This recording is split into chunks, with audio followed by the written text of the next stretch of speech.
It's really fascinating when a popular game franchise begins on a failed system, like Rayman on the Atari Jaguar and the Need for Speed on the 3DO. In the case of the Sega Saturn, both Dead or Alive and Tomb Raider made their debut on the system. Unfortunately, Sega failed to capitalize on them. In fact, the Saturn version of Dead or Alive was only released in Japan, and that's a shame because it's one of the best fighting games on the system. In a nutshell, Dead or Alive is basically Virtua Fighter with boot physics. You can switch them off, but for scientific reasons, we're going to leave them on. Now, to be fair, there is actually a lot more going on than defying the laws of physics.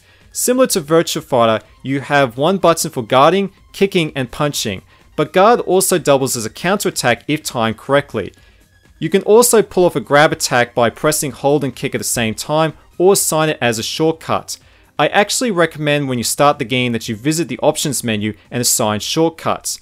Probably the biggest difference to Virtua Fighter is the ring out has been replaced with a danger zone, which has nothing to do with the Kenny Loggins song, but if you knock an opponent into the danger zone, it triggers an explosion with additional damage.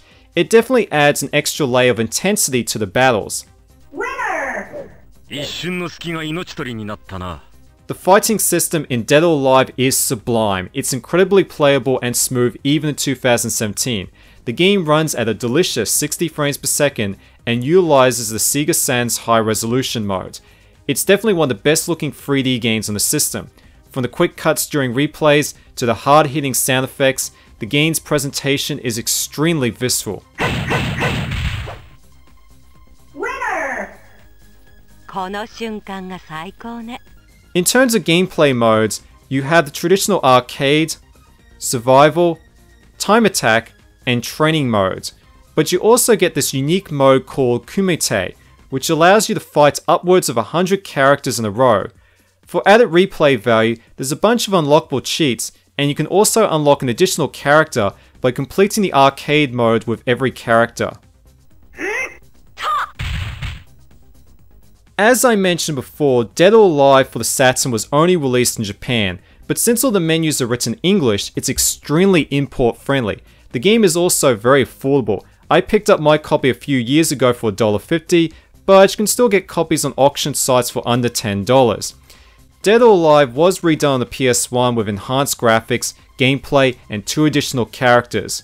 But the Saturn version remained Director Itagaki's favorite version and served as the basis for the re-release on the Xbox in Dead or Alive Ultimate.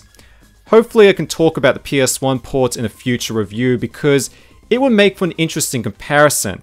Anyway, thanks for watching and stay tuned for more videos on the Sega Saturn.